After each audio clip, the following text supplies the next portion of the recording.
O texto de meditação hoje, meu e da pastora Jossa Neto, nós lemos, eu leio um versículo para ela e ela lê um para mim. E geralmente a gente pega o versículo que vem na Bíblia, né? A Bíblia tem aquele versículo do dia, né?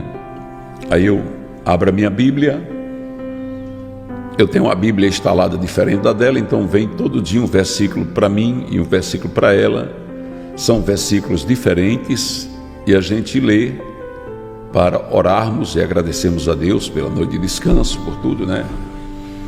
E aí, hoje de manhã, veio para a pastora Jossa Neto o Provérbios 16:1, que diz: nós fazemos os planos, mas quem realiza é Deus.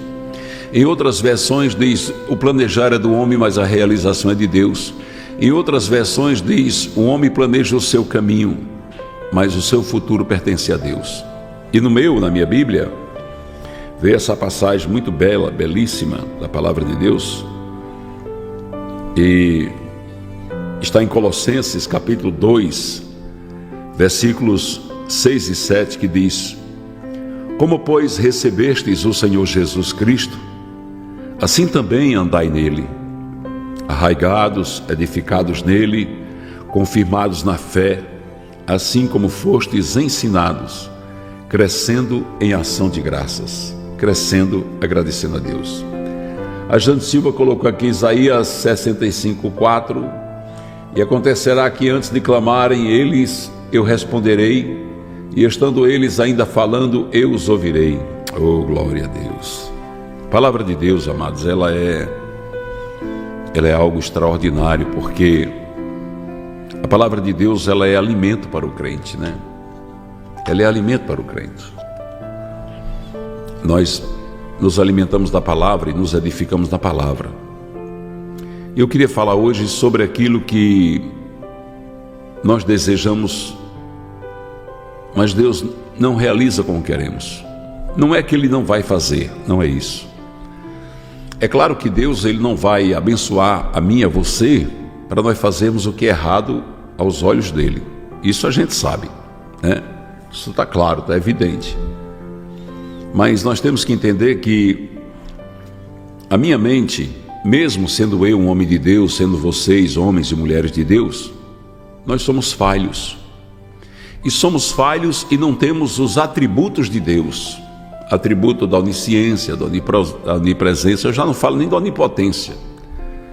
Porque Deus é o Todo-Poderoso. Onipotência quer dizer aquele que tem todo o poder. Eu estou falando da onisciência, onipresença, que é estar em toda parte e conhecer todos os corações. Nós não temos esses atributos de Deus. E por não termos, às vezes o nosso coração nos engana. Está na Bíblia, está lá escrito em Jeremias 17:9, né? Enganoso é o coração mais do que todas as coisas e perverso. Eu tenho falado sobre isso, para que os irmãos aprendam que nós precisamos descansar em Deus e viver para Deus. Porque quando eu tenho a direção de Deus, eu tenho um rumo certo a seguir, não é verdade? Veja bem, eu queria fazer aqui no início desse culto no lar uma maneira diferente de fazer essa mensagem, interagindo com vocês, conversando com vocês, porque eu adoro quando tenho resposta de vocês aqui, porque o que eu mais amo nesse culto no lar é que as pessoas que nos acompanham, elas são muito sinceras. E eu tenho procurado ser sincero com vocês em tudo. Até porque Deus ama a sinceridade, a honestidade, Deus ama a verdade. E as pessoas que são verdadeiras são abençoadas por Ele. Quantas vezes você pensou que ia ser de um jeito e foi de outro?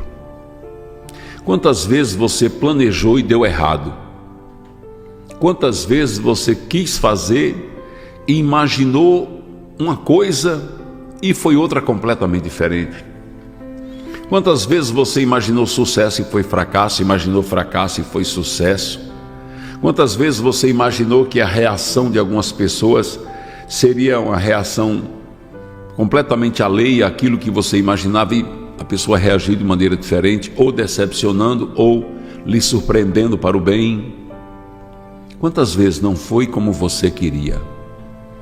Você que já passou por isso, coloca assim: eu, pastor. A Francisca Simons colocou muitas vezes: pastor Chico, na minha vida não foi como eu queria.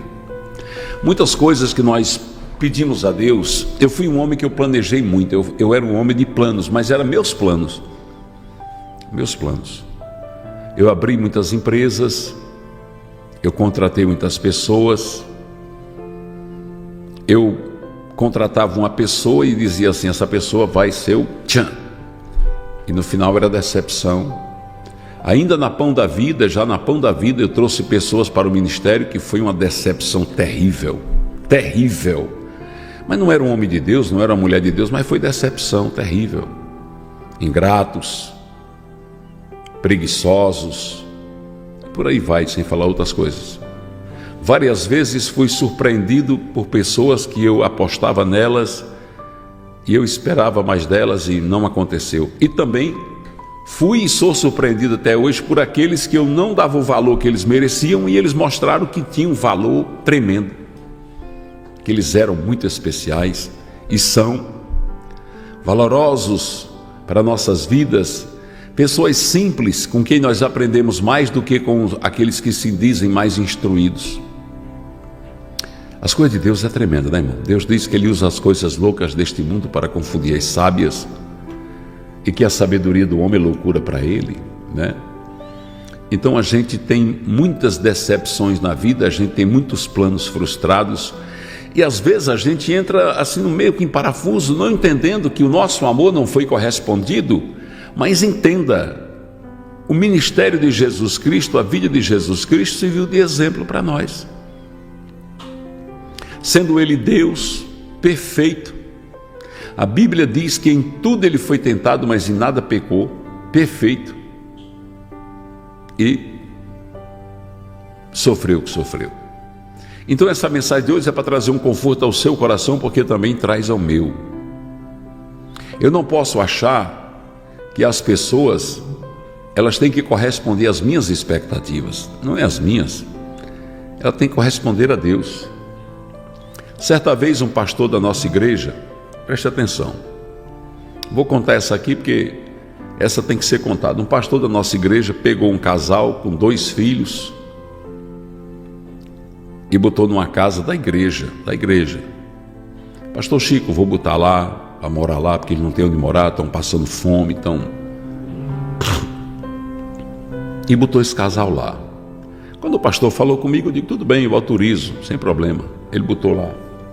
Vocês acreditam que esse pastor fez feira, pagou água, pagou energia, ajeitou tudo para aquele casal, mas fez coisa por eles que nem um pai faz. Como eu faço muito e você também faz, a gente faz coisas que nem o pai faz. O pai que eu digo terreno. Irmãos, depois de 2 semanas, aquele homem que foi socorrido por esse pastor veio falar comigo e falou mal do pastor e criticou o pastor, porque o pastor tinha pedido a ele para fazer um CVC na casa. Ele chegou e falou, e eu fiquei olhando para ele assim. Eu falei, eu vou beliscar aqui para ver se esse deve ser um pesadelo, eu devo estar sonhando. Essa criatura que estava passando fome com a família, não tinha nem o que comer, o pastor deu tudo. Aí eu olhei para ele assim, eu falei, meu irmão, você é muito ingrato. Meu amado, pelo amor de Deus, como é que um homem de Deus acolhe você, mata a sua fome da sua esposa, dos seus filhos, lhe dá um teto, um lugar para morar, para descansar, e você está falando mal desse homem? Rapaz, eu estou decepcionado com você, sinceramente. Você nunca vai ser nada na vida desse jeito. Ele ficou assim, eu digo, você acha que eu ia concordar com você, meu irmão? Eu estou contando isso aqui para você saber que as decepções da vida não devem mudar você para você parar de ajudar. Mas tem pessoas que você tem que isolar, porque são pessoas que Deus está tratando com elas. Deus está tratando. Aí quando você mete a mão, sobra para você. Por que ele falou mal do pastor? Porque o pastor meteu a mão onde Deus estava trabalhando. Sobrou para o pastor. A peia no pastor, a surra de Deus no pastor, veio através da ingratidão daquela pessoa. É por isso que eu digo que O planejar é do homem, mas o realizar é de Deus. Antes de você botar a mão, veja, sabe, se aquela pessoa não está passando por aquilo, não é um tratamento de Deus para aperfeiçoar aquela pessoa, para tirar aquela pessoa daquela situação que ela está passando, porque às vezes Deus deixa mesmo. Pastor, como é que o senhor prova isso na palavra? Provo na palavra, provo. O profeta Ageu, ele foi dizer que Deus tinha cerrado os céus, tinha feito o céu de bronze e a terra de ferro, que não nascia nada que eles plantassem, era um castigo. Deus não deu comida, Deus deixou passar fome para aprender. Somente quando eles se voltaram para Deus foi que as sementes que eles tinham plantado há tempos atrás brotaram, frutificaram, e foi grande a lavoura e a colheita. A gente às vezes quer meter a mão onde Deus está trabalhando. E como é que eu faço? Como é que eu vou saber? Tem que orar. Tem que orar. Tem que orar, porque muitas vezes tem gente dizimando, tem gente ofertando em obra e não recebe nada de Deus, porque essa obra não tem compromisso com Deus, e Deus está querendo fechar aquela obra, e você com seus dízimos dando ali, está mantendo, porque aquele enganador que está ali está sendo mantido pelos seus dízimos, e porque você está dando, ele está se mantendo ali, está fazendo, é você e outras pessoas mantendo uma obra que Deus está querendo fechar. Ei, olha aqui, preste atenção. Deus é amor, mas Deus é fogo consumidor também.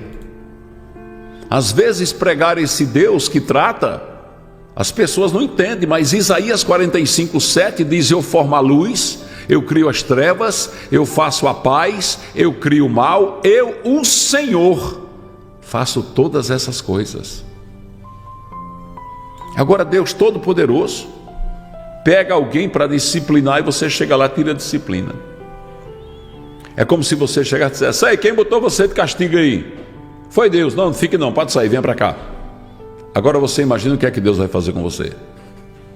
O que eu tenho percebido, o que eu tenho aprendido nesses anos que eu estudo a Bíblia, mais de 40 anos estudando a Bíblia, é que muitas vezes a gente está metendo a mão de Deus, está trabalhando, e sobra peia para nós, sobra surra, cacete. Porque Deus diz: onde é que... não meta a mão não estou trabalhando na vida dessa pessoa aí. Você não sabe que é meu trabalhar? Você não sabe que ela está passando por isso, é eu tratando dela? Por que você mete a mão?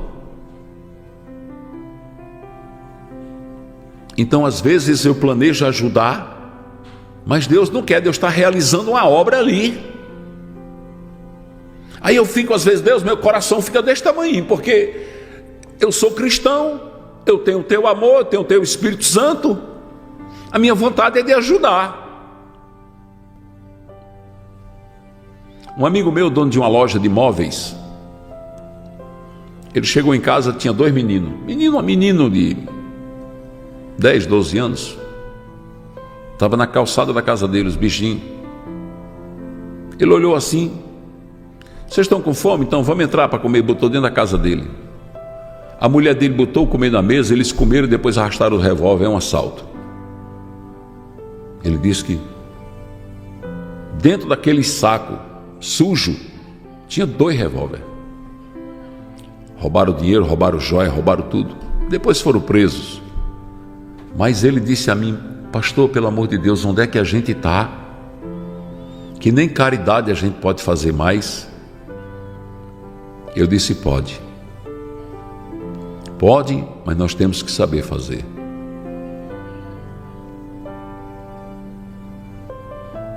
Olhe, vou dizer uma coisa a vocês: se vir a Deus é ter a direção de Deus. Você dá de comer um morador de rua, você abençoar uma pessoa, lá não tem problema nenhum, você matar a fome dele, porque Deus disse assim. Nós temos que meditar na palavra. Deus disse assim: se teu inimigo tiver sede, dê de beber; se tiver fome, dê de comer. Mas disse dê, ele não disse traga para sua casa, dê uma cama, não, ele disse dê, alimente e mate a fome dele lá, para ele manter-se vivo. Mas às vezes nós queremos trazer. Deixa eu mostrar para vocês, eu vou mostrar porque isso aqui, está vendo? É uma inflamação que eu tenho aqui. Olha, vocês me veem aqui de uma pomada a pomada branca que eu estou usando, que a irmã Sônia lá de São Paulo me deu quando esteve aqui em casa. Está melhorando, tá vendo? Esse vermelhão aqui, sabe o que foi isso aqui? Uma unha de uma pessoa que eu sempre ajudei. Essa pessoa endemoniada veio para cima de mim e antes que eu começasse a orar por ela, ela já meteu as unhas aqui, cortou aqui na época, cortou isso aqui tem mais de 3 anos. Nunca sarou porque as unhas dele, unha de gente de rua, é muito infeccionada. Aí eu estou tratando. Graças a Deus está sarando. Eu parei de dar de comer a eles? Não. Mas o que é que eu entendo? Tudo tem que ser na direção de Deus. Nós fazemos os planos, mas quem realiza é Deus. Provérbios 16:1. Não é do homem dirigir os seus passos, mas a Deus é o seu destino. Então, mesmo que me façam mal, eu vou fazer o bem. Agora eu vou primeiro perguntar para Deus. Quando eu ver uma pessoa numa situação difícil, eu vou perguntar. Porque um dia Deus fechou meu coração. Fechou. Apareceu uma mulher aqui na live dizendo que estava morrendo de fome, que estava passando uma fome com a família, que já não suportava mais a dor no estômago, as noites em claro, porque não conseguia dormir, papapá. Deixou o telefone dela. Eu liguei para ela. Minha senhora, eu quero mandar deixar uma feira grande na sua casa. Me dê seu endereço. E ela deu o endereço. E na cidade dela tinha uma missionária, eu chamo de missionária, todas as irmãs aqui que trabalham conosco aqui, é tudo missionária de Deus. Eu liguei para ela e disse: irmã fulana, queria que você fosse na casa dessa senhora, ela mora assim, me deu esse endereço, para ver a situação dela. Porque por trás da voz dela, conversando com ela, eu percebi que não era verdade o que ela estava falando. O Espírito Santo me revelou. Deus diz que Ele revela o oculto e o escondido, e eu percebi que não era verdade. Minha irmã, vá lá, veja a situação, leve uma feira e leve R$300. Mas veja a situação, porque eu senti um pouco de artificialidade no falar dela. O Espírito Santo revela. Ela foi.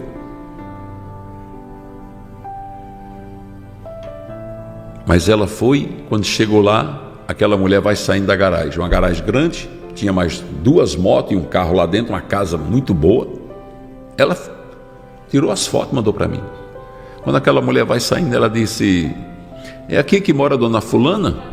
A mulher estava no volante do carro e disse: sim, sou eu. Por quê? O que foi? Ela disse: eu sou missionária fulana, estou aqui porque o pastor Chico Chagas mandou. Diz que a mulher desmontou na hora.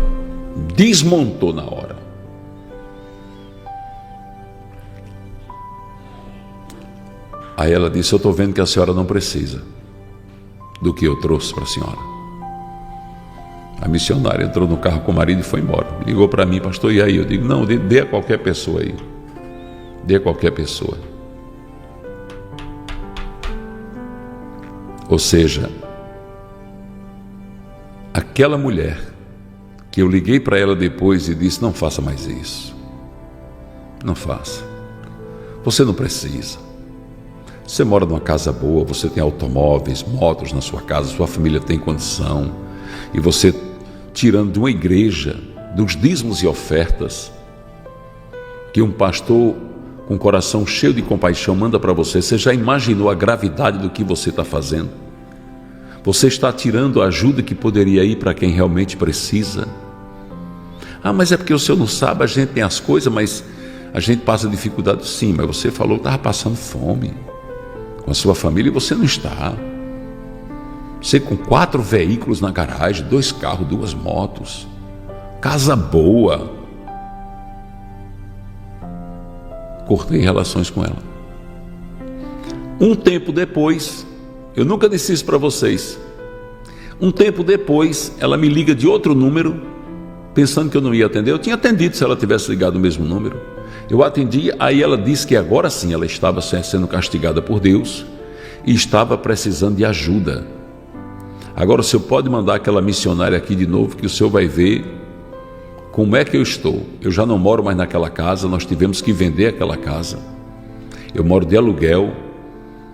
Na verdade, eu estou morando aqui quase que de favor, porque a minha irmã me deu um quartinho para mim morar aqui, para me pagar só R$200 para ajudar na energia e na água. E eu disse a ela: minha irmã, eu vou ser muito sincero com você. Eu vou dizer o que é que eu estou sentindo aqui no meu coração. Eu não vou lhe ajudar.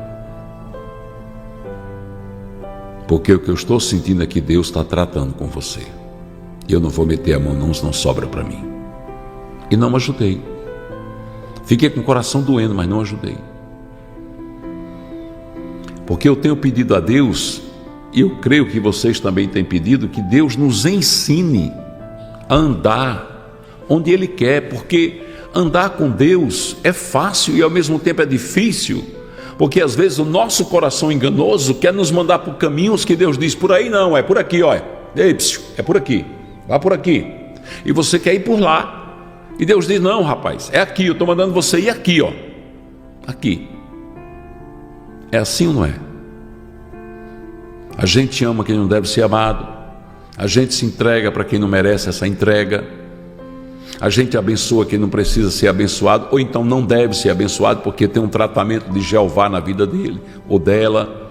E por aí vai. Então, diante dessas coisas, nós temos que aceitar essa palavra aqui, que nós podemos planejar, mas quem realiza é Deus. É Deus que realiza, é Deus que faz. Porque nós podemos ver na história bíblica, eu estou falando da história da Bíblia, porque Deus, Ele é tão sincero, Ele é tão puro, que Ele não escondeu nada de ninguém, irmãos. Deus não escondeu o pecado de Davi, Deus não escondeu a fúria de Moisés, Deus não escondeu que Moisés matou o egípcio, Deus não escondeu. Deus não escondeu nem a fraqueza de Jesus Cristo. Sim, Jesus teve aquele momento que Ele ficou pai, Ele temeu a morte. Deus podia dizer: não, meu filho foi para a cruz, eu não vou mostrar ao povo o que foi que ele passou, não. Mas a Bíblia mostra a sinceridade de Deus, mostrando o seu filho no Getsêmani: Pai, se possível, afasta de mim esse cálice. Como também Deus não escondeu os nãos que Ele deu. Você sabia que quando Moisés tirou o povo do Egito para levar para a terra prometida, ele queria ir por um caminho por onde ele tinha vindo, e Deus fez ele voltar e entrar naquele desfiladeiro chamado Baal Zephon Ripairote? Foi Deus que botou ele ali, porque o Mar Vermelho estava ali era um lugar que para um lado era montanha, para o outro lado era montanha, e aqueles milhões de pessoas entraram naquele desfiladeiro, e atrás vinha a poeira do exército de Faraó, e Deus queria mostrar para eles ali que a angústia deles, com medo de serem alcançados pelo exército de Faraó, seria resolvida por Deus através de Moisés, porque Deus queria honrar ele, dizendo: ergue o que é que tu tem na mão, é um cajado, levanta e ordena, e o mar vai se abrir. Deus queria mostrar o poder dele. Como é que Deus vai mostrar o poder se eu estou medindo forças com ele? Meu Deus, que palavra!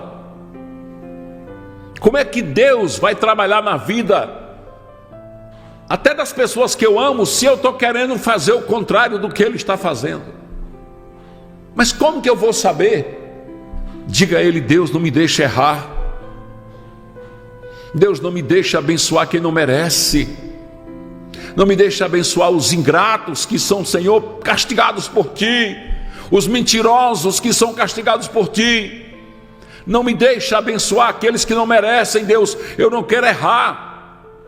Eu não quero, Deus, atrapalhar o Teu agir, o Teu trabalhar. Nós temos que pedir isso a Ele. Eu reconheço, Deus, que eu posso planejar, mas reconheço que quem realiza é o Senhor.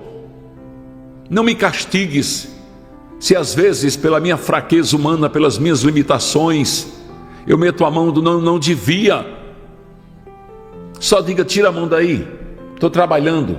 Fala comigo em palavra, fala comigo em sonhos. Você pode prestar atenção, preste atenção, irmãos, comece a prestar atenção. Igreja, daqui para frente, preste atenção como é que Deus trabalha. Como é o agir de Deus, como é que Ele trabalha na vida das pessoas. Você vê um ingrato, daqui a pouco vê ele na peia. Pode prestar atenção.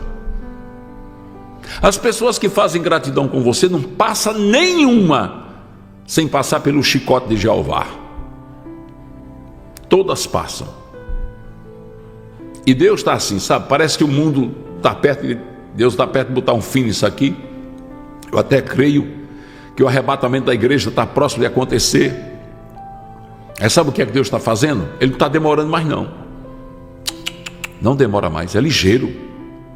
Eu estou vendo agora, antigamente a gente esperava muito tempo para Deus fazer, mas Deus agora está com pressa. Alguém faz uma coisa contra um filho dele, uma filha dele, olha, a peia vem logo em seguida, é ligeiro. É ligeiro. Eu digo porque eu tenho visto como Deus tem trabalhado assim.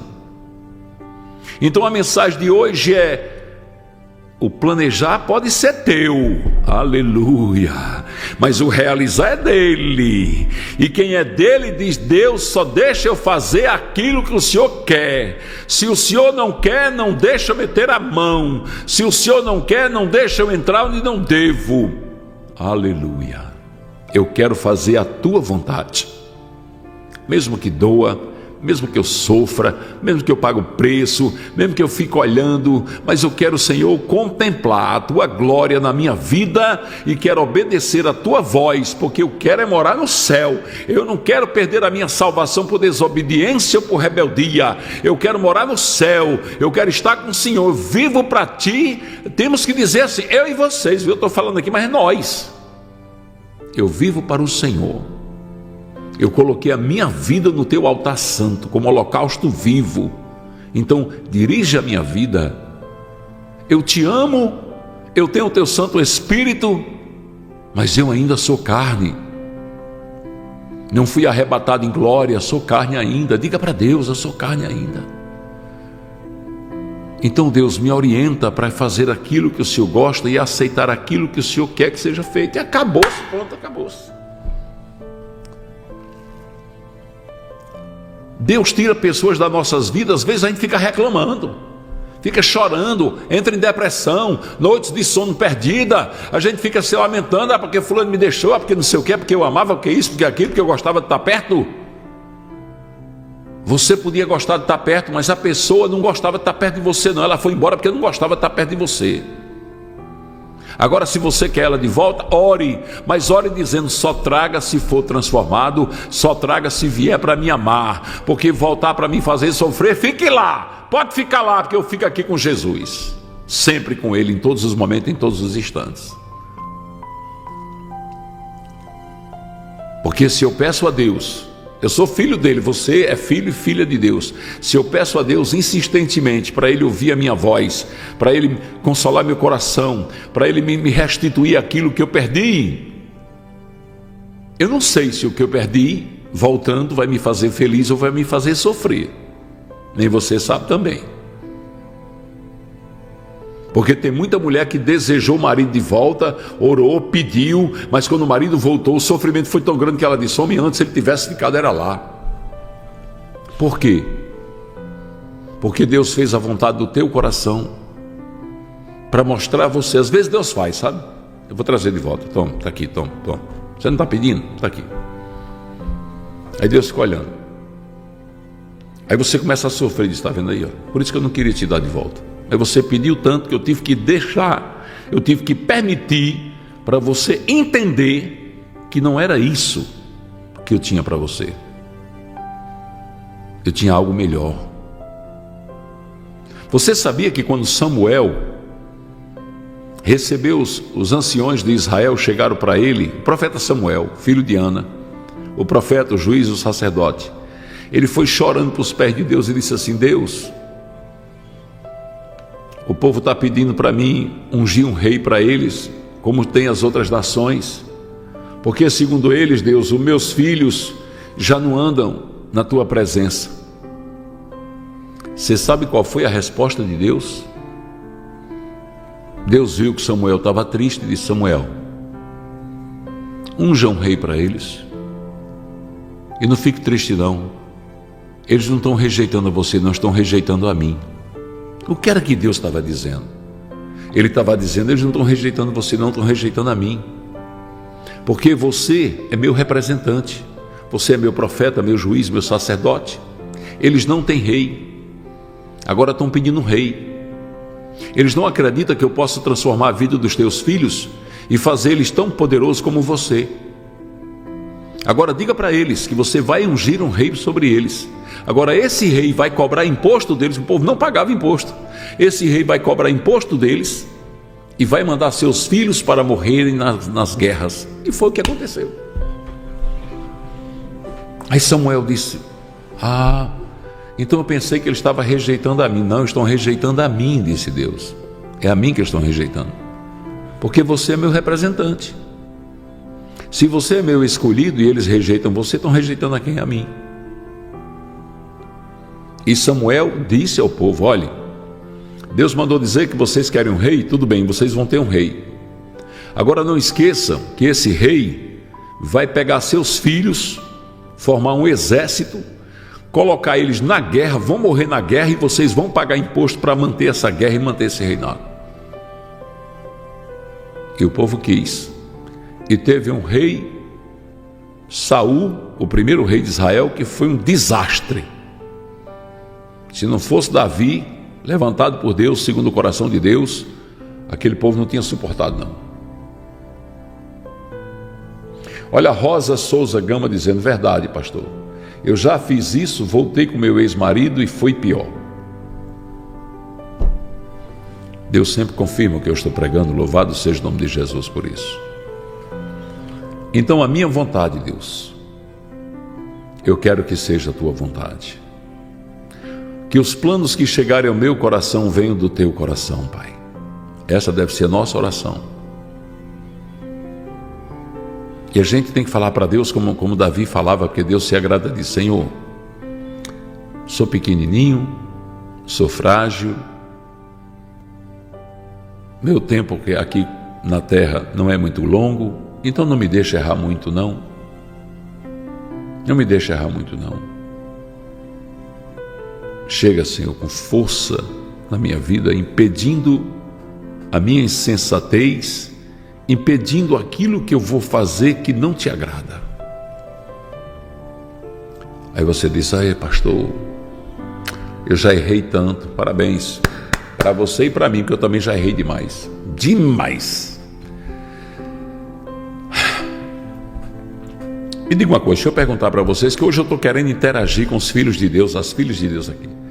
Você já teve raiva de você mesmo porque você errou? Já? Que a minha mulher, minha esposa, minha neguinha, já aconteceu dela dizer para mim: amor, não fica assim não. Eu disse: não, eu estou com raiva de mim. Estou com raiva de ninguém. Eu estou com raiva de mim.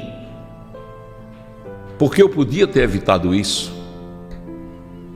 E aí Deus usa ela para me consolar, dizendo: amor, traz um cafezinho para mim, amor. Deus usa ela para me consolar, dizendo: será que não era necessário você passar por isso? Como Jesus passou em Samaria? Eu acho que era. Olha aqui os irmãos, tudo dizendo: meu Deus, graças a Deus, eu pensei que era só eu. Já, pastor, já teve raiva de mim. Olha aqui a Roma dizendo: já sim, já teve raiva de mim. Já tive raiva de dizer: Deus, por que eu fiz isso? Para que eu fui meter minha mão nisso? Para que eu me meti nisso aí? Para que eu fui mexer com isso? Eu não precisava estar mexendo com isso, não tinha necessidade nenhuma. Por que, Deus, que eu fiz isso, Deus?